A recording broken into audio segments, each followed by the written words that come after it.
Zaid bin Haritsah. Asal mula turunnya ayat tentang anak angkat. Zaid bin Haritsah adalah sahabat Nabi yang menjadi penyebab asal-usul turunnya ayat anak angkat.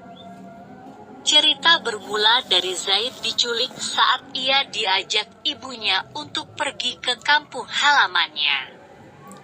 Lalu, ia diserang dan seketika dijadikan budak oleh para penawan. Ibunya mencari keberadaan Zaid karena ingin tahu apakah anaknya telah tiada atau masih hidup. Setelah lelah karena rasa khawatir yang menumpuk, ibunya mendapatkan kabar bahagia kalau anaknya masih hidup dan tinggal di kota Mekah bersama Rasulullah Shallallahu Alaihi Wasallam. Beliau angkat Zaid sebagai anak. Mendengar kabar tersebut, sang ibu bergegas ke kota Madinah dengan membawa uang untuk menebus anaknya.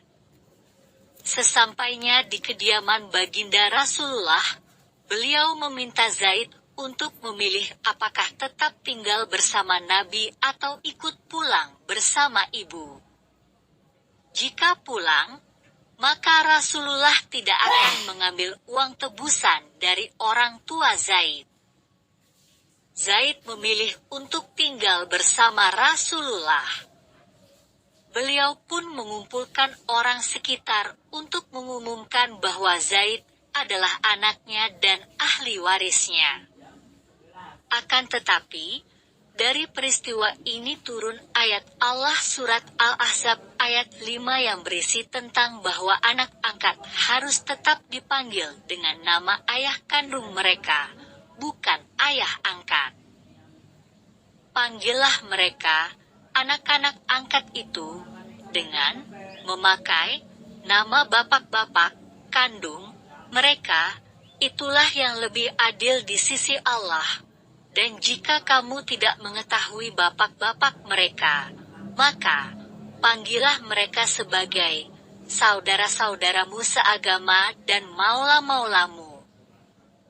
Quran Surat Al-Ahzab 5. Itulah asbabun nuzul tentang anak angkat. Para muslim yang ingin mengangkat anak harus tahu hukumnya berdasarkan syariat Islam yang dapat diakses melalui tautan keutamaan anak yatim di sini. Pada akhirnya, Zaid bin Haritsah menjadi salah satu sahabat terdekat Rasulullah Shallallahu Alaihi Wasallam.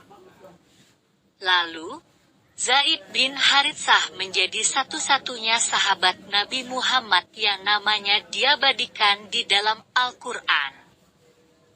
Dari Abdurrahman bin Auf, ia berkata, Rasulullah Shallallahu Alaihi Wasallam bersabda, Abu Bakar di surga, Umar di surga, Utsman di surga, Ali di surga, Talhah di surga, Zubair di surga, Abdurrahman bin Auf di surga, Sa'id di surga, Sa'idi di surga, Abu Ubaidah bin Jarrah di surga.